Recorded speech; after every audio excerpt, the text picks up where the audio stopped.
Thanks, Rhonda. Well, hello everyone. So you need to find a screen you can see, and I'll try and wave my arms a little bit. Today, or as of June, consumer confidence is at 90.7. It's the lowest consumer confidence that we've had since about 1991.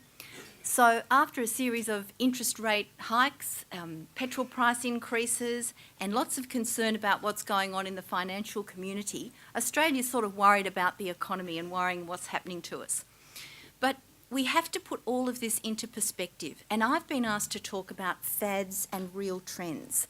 So, far be it from me to say that the economy is a fad, but it is something that we do need to put into perspective. And if we look at it, the last decade has been one of increasing affluence, increasing wealth, increased spending and saving. Times have been really good. So we have to put all of our thinking in terms of trends into that longer context. So 10 years ago, Roy Morgan Research and a whole bunch of other people who were trying to foresee what was going to happen in the future were talking about the changes that we'd expect to see as a result of the women's movement, which is definitely not a fad.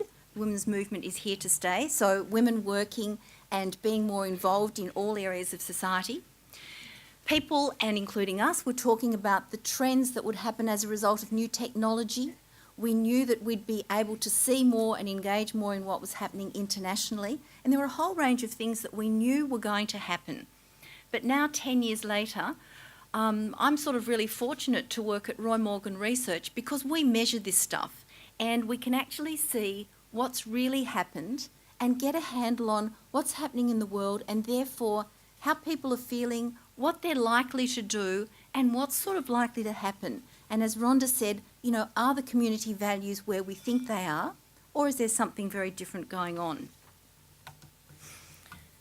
So we look at the world, or all of these trends that we measure, because there's billions of them, in terms of societal trends, trends in technology, trends relating to the economy, those relating to politics, and the last round we've added the environment as a whole new issue.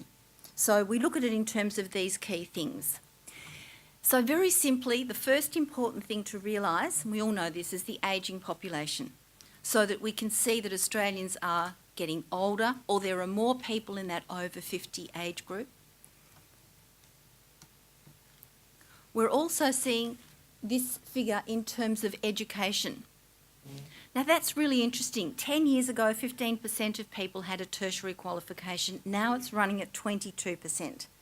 That has huge implications for the way people see the world, the kind of work they're engaged in, and just generally the level of awareness and ability to understand what's going on. So that is a really big change.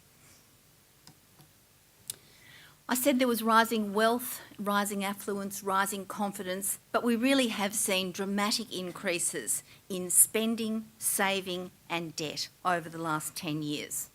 And we've also seen Australians engaging with finance in a way that we never have before. All thinking about planning for the future, thinking about borrowing to invest, to save. It's a real phenomenon that's relatively new to this country, something that you would have seen in America. I remember when I went to America, I was visiting people in their office. They weren't doing work, they were actually looking at the stock market. It was so much a part of their life. We're seeing much more of that in Australia at the moment. We're also seeing shrinking households. So there are fewer and fewer large households and more smaller households. Function of a whole bunch of things, a function of women putting off having children. It's a function of affluence, so people can afford their own home. A whole bunch of things conspiring to create these smaller households. Also has implications for are there enough houses for people, and you get all of the things about housing affordability, and you get things about people not living in larger groups. But just these are the sorts of trends. And it's interesting, you look at these charts and they look sort of relatively flat, but it's important to think this is a 10-year trend. They're based on over 50,000 interviews every year. So it's a little bit like, climate change or global warming. Just 1% increase in the temperature makes a huge difference. So these numbers, although they're not big jumps and everything, they're very real, they're very solid, and they're really measuring fundamental changes in society. There's real growth also in employment now. We all know with good times we've had a reduction in unemployment. That's pretty obvious. But the flip side of that is there are simply more people employed. There are more people employed full-time. There are more people employed part-time. There are more people that were working part-time now working full-time. There were more people who weren't even looking for work that have found themselves dragged into work. So there's a lot more people working, which means a lot less leisure time, a lot less time to do other things. And that's the flip side of this. This is really important. So economically, a government will actually see as its KPI full employment. The flip side of it is that bit that's missing from the leisure, the caring time, the other stuff that goes on in people's lives. So this chart is also a really important chart for us to see. The other thing that we've seen, and this may be surprising to some of you, it was surprising to me when I first saw it, but I've sort of swallowed it and understood it. Over the last 10 years, Australia has become a lot more socially progressive. So when we ask people, do you consider yourself to be socially progressive or socially traditional or conservative, increasingly people are saying that they see themselves as more progressive. We're also seeing that people are more interested in new things. So they're wanting to try new things. And people often say, well, isn't that just because of the good times? You know, when the economy's booming, everyone's got money in their pocket. Of course they want new things. But this is a lot more fundamental. It's more about people being willing to engage with new ideas and take on board new concepts. So again, the lines aren't going charging up through the ceiling, but these are sort of deep values. They do, I think, relate to education, but it's interesting they're coming through. They're permeating the data in a number of different directions. Similarly, of course, if we're getting more progressive, we're getting less conservative. And we're seeing fewer people, although still a large number, saying that religion should be taught in government schools. And we're seeing fewer people agreeing that women should take care of their homes and leave running the country to men. When we first began asking that question in 1983, it ran around 20%. So we're living in the right age. That is the single most difficult question that we ask. Every week we go out and we ask, people around Australia a whole bunch of questions. How much money they earn, who they're going to vote for, where their bank account is. The one that creates the problem is this question. We often get women, particularly, ringing up radio stations and saying, how dare you ask this question? But it's really important because we've actually been able to track this view over more than 20 years to find that it's actually tapering off. And by the way, they're not just old men in that 7%. We're also seeing this issue of progressiveness taking over a whole range of areas like acceptance of the environmental movement, people wanting to do good things for the environment, an open-mindedness about homosexuality, and a more open-minded view about technology. So the whole progressive thing is a very all-encompassing thing that we're actually seeing growing within Australian society. We're also seeing some interesting stuff around food. So this really relates to the changes that we're seeing in our society. Obviously, there are many more Asians these days than there were. I think it's running about 8% of Australians are born in Asia. It was around 2% some 10, 15 years ago. So there are changing multicultural issues within Australia. And what we're seeing is that, we thought we were so cool when we took to Chinese food, but that's now actually giving way to the new cuisines of the new countries that are actually coming into Australia. So we are, in fact, by just watching the food that we prefer to eat, we're seeing a change in the way that we view society. Also, in terms of food, we see people's concern about health and fitness and weight and everything. So in terms of health and weight, what we've seen over the last 10 years is really, I think, an issue of weight and health, again, coming to a really sensible balance. We've got a bunch of people who are always going to be watching their weight. We've moved away, I think, from fad diets. when we look at our consumer data in terms of what they eat, we're actually seeing people moving away from crazy diet things to much more focus on health, well-being. Things like genetically modified food is probably one of those things that turns out to be almost like a fad, where people really worry about it for some time and then the worry goes away. But so we can see, even in terms of health and well-being, that this is a sort of a societal trend. Despite all of that, we're not getting any thinner. So we're all sort of, the number of us that are at an acceptable weight is on the downturn. So it seems to be something that we'll all be worrying about for some time. Now, this chart is a really, looks like spaghetti. It's a difficult one to follow, but it's actually really, really important. When we ask people about the activities that they engage in, we ask these questions for a whole range of reasons. We ask them because people at sporting clubs want to have members. We ask them because we need to understand the latest fad. Is it cricket, or is it going to be skiing, or what is it? So the questions come from a whole range of different places. But when you put it together into a picture like this, there's two themes that come out. There is a move here away from organised and family gatherings. So that the time when people would have sort of gather their family together and go for a family drive, we're moving away from that. We're moving away from organised, planned activities to much more individualistic pursuits. So going to the gym, you do it in your own time for your own self, you don't need to worry about other people, is taking over from organised sport. So there's this move towards individual rather than group, and in your own time rather than planned.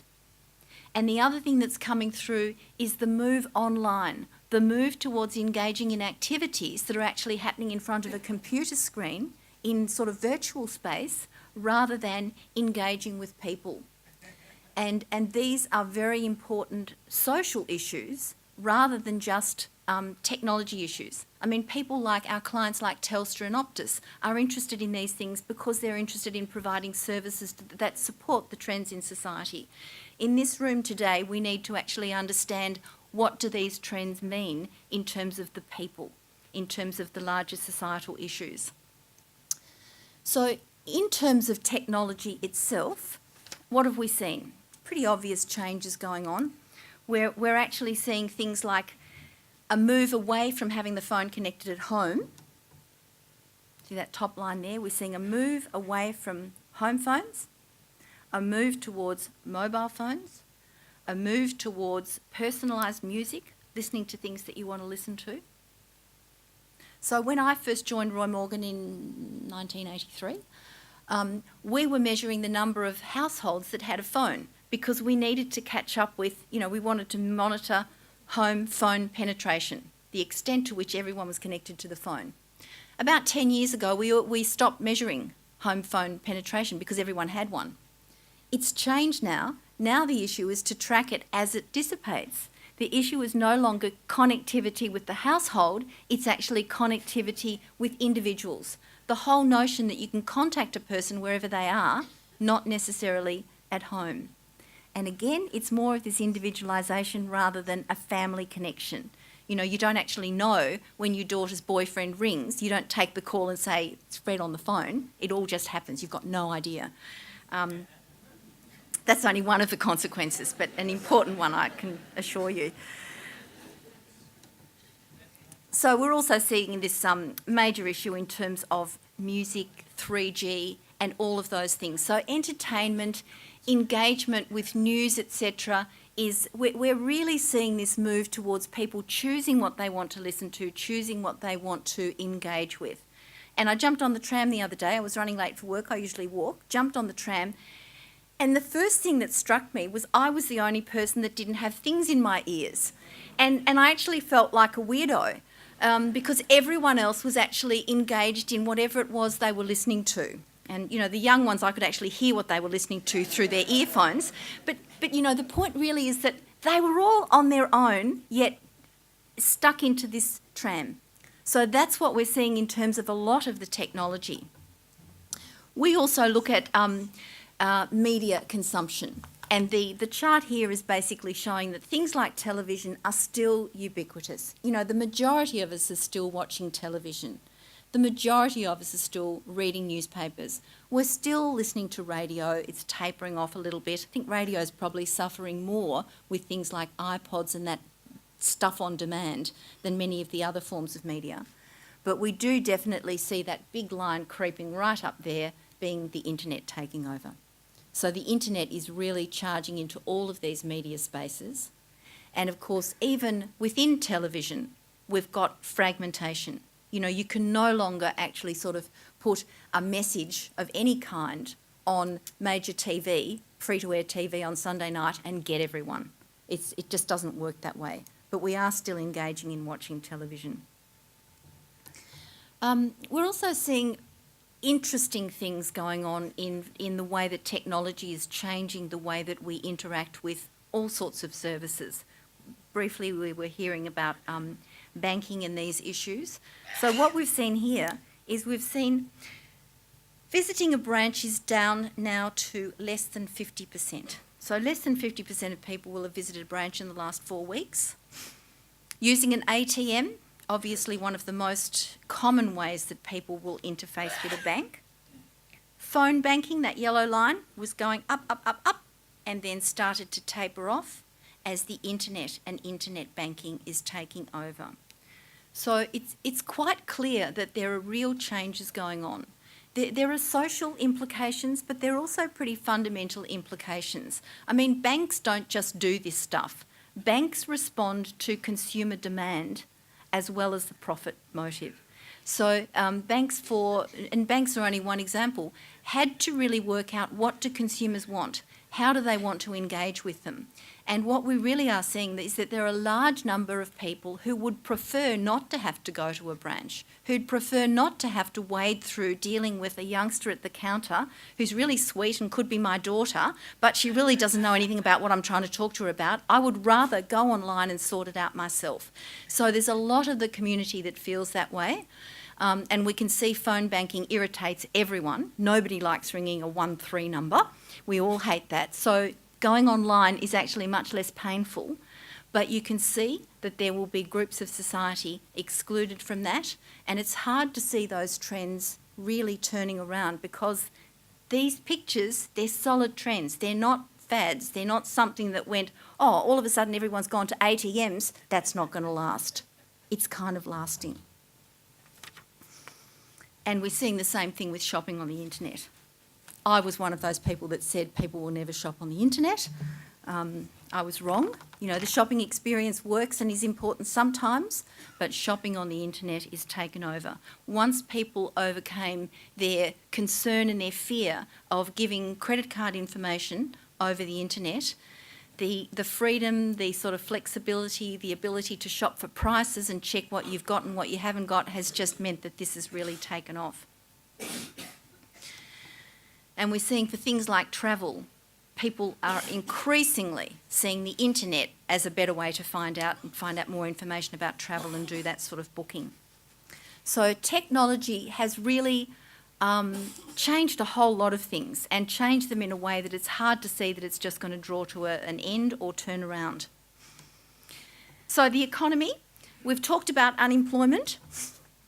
Unemployment going down, clearly a beaut thing for the government if that's your KPI doing really well, but it means that we're all busier and we're all having less time to spend.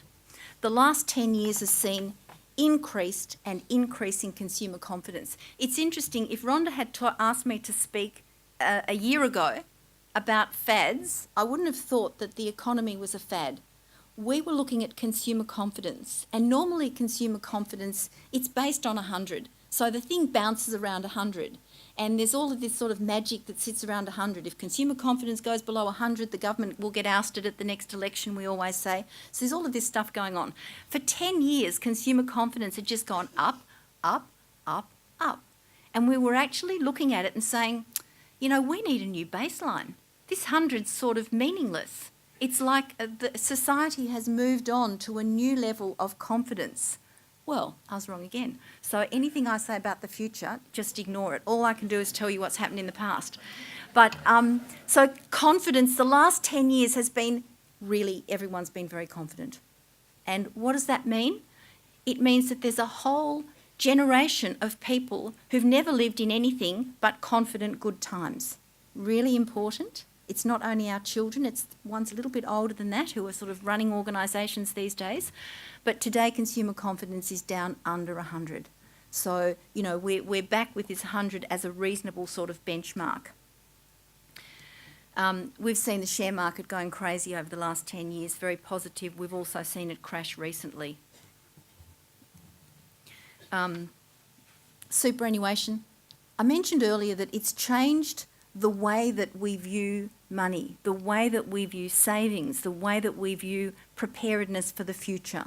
And this has had major implications, particularly on things like housing affordability, where housing is no longer just a place where someone lives. Housing is part of this economy where people are borrowing against assets to buy houses, which they're borrowing against to buy shares, which they're borrowing against to buy more houses.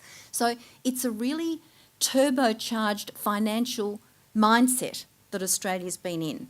And it has had huge consequences. So we've seen this massive growth in superannuation, which obviously we needed. We needed to have a major superannuation boom because there were so many people, you know, approaching retirement, but still it has major implications for society.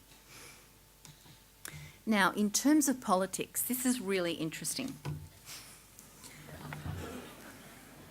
Don't panic, nobody's going to be tested on the numbers.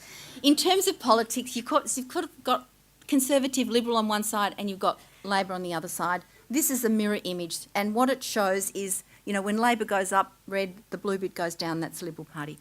So it's a mirror image of itself, but the first thing you see, even if like me you can't read the words, is that the red is on top for most of the last decade. So, for the last decade, I've just said we've had an increasingly progressive population, and yet we've had a very conservative government in power. And the data shows that for most of that time, the Australian population actually was saying that given an opportunity, they would vote for the Labor Party. So we had this really interesting dynamic going on. And clearly around each election time, there was something to do with border security, to do with an external threat that enabled the dynamic of how people would vote to change.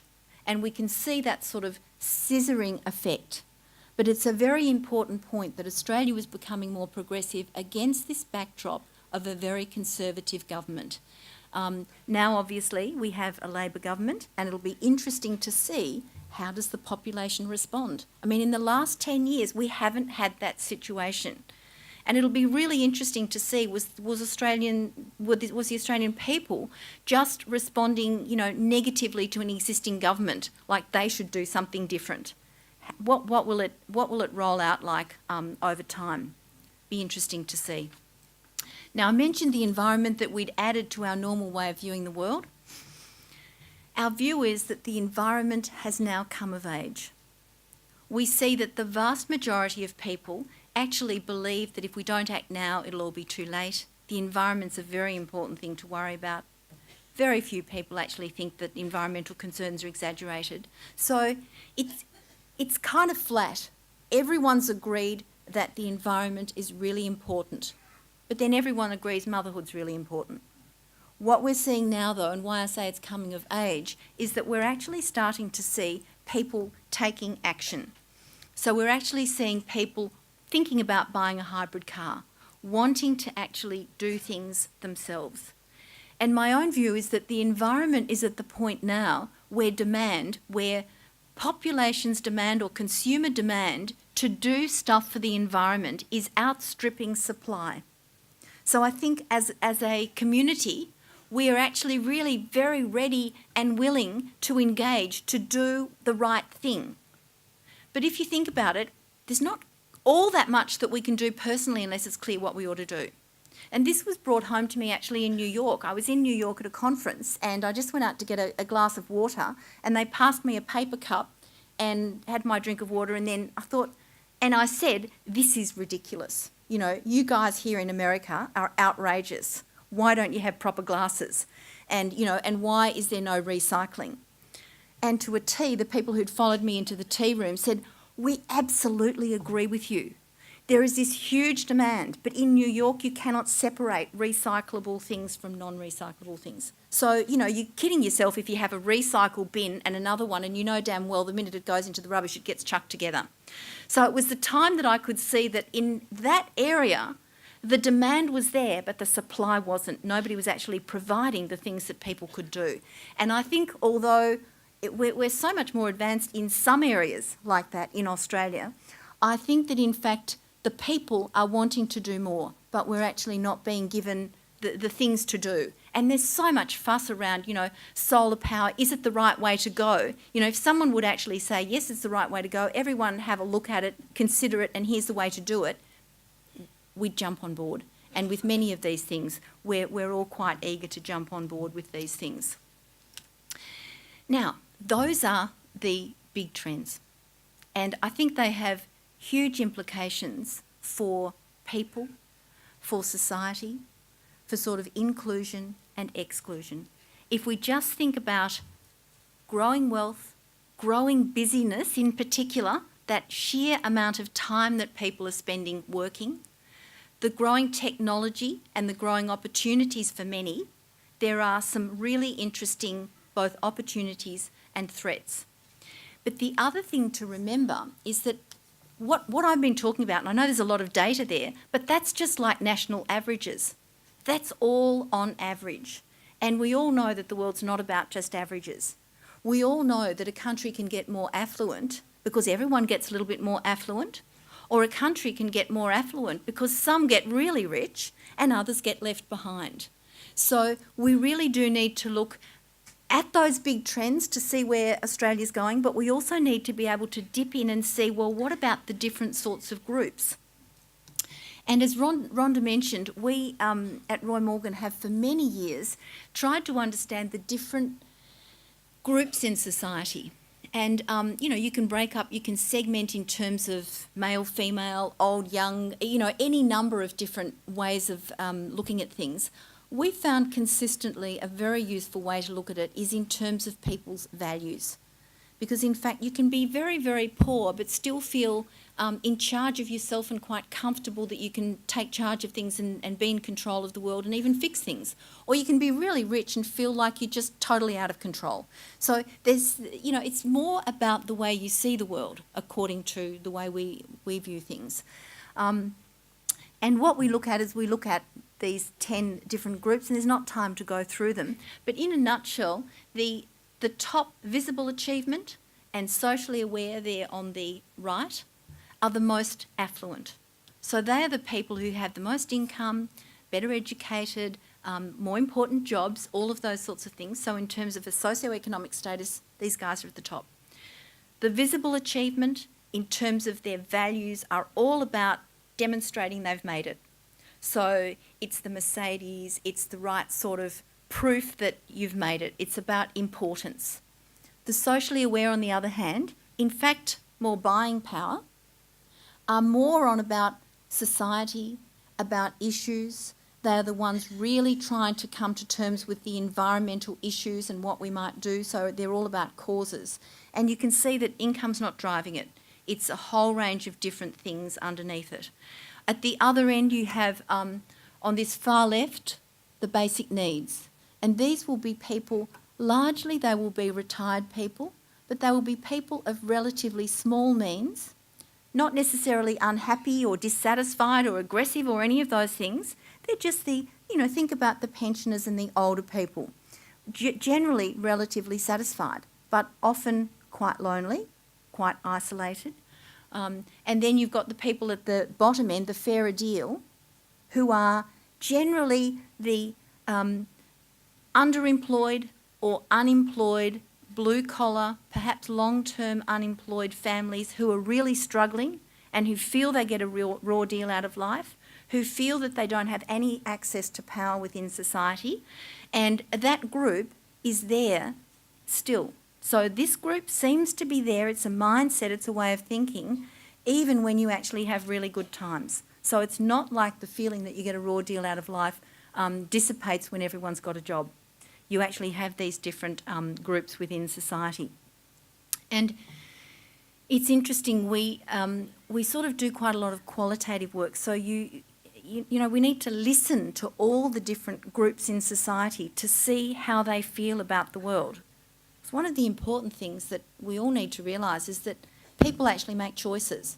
What happens is all about the choices that people make. It's not really what the government does, it's the choices that people make. So it's really important that we understand the choices people are likely to make, how they feel about things and how they're going to respond to them.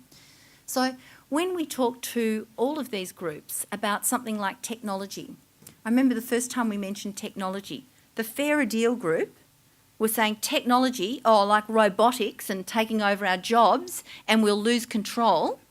I'm thinking, that's a really interesting perspective. I hadn't thought about that, but yep, I can see that concern.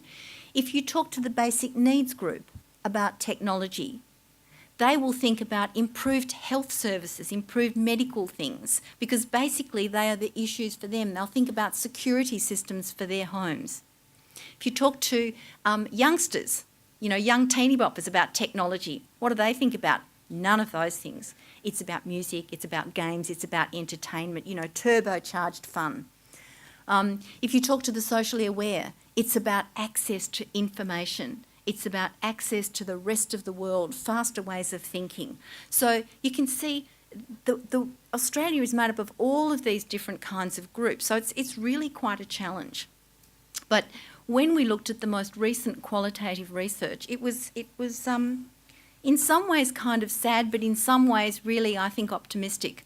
So the basic needs group, when we talk to these older people about the world, about their world and about the way they saw the future, there was a lot coming through in terms of their own concern about how busy everyone was.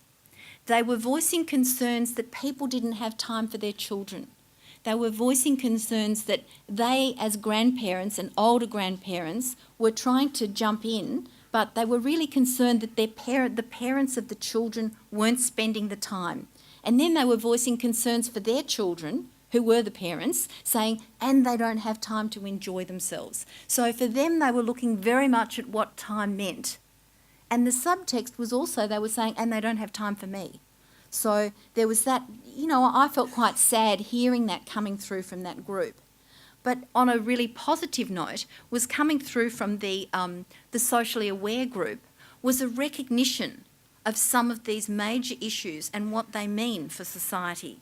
So they were talking about their own awareness of the major changes happening over the 10 years, the accelerating change.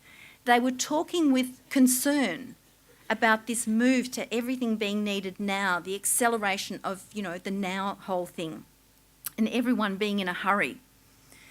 And, they were voicing this as a concern, and they were looking to do things, how could they actually change that? How could they engage? They were actually raising the fact that they would be able to at least talk to and engage with the people in their own environment.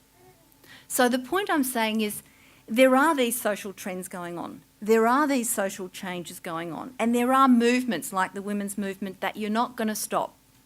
But people in society are still people.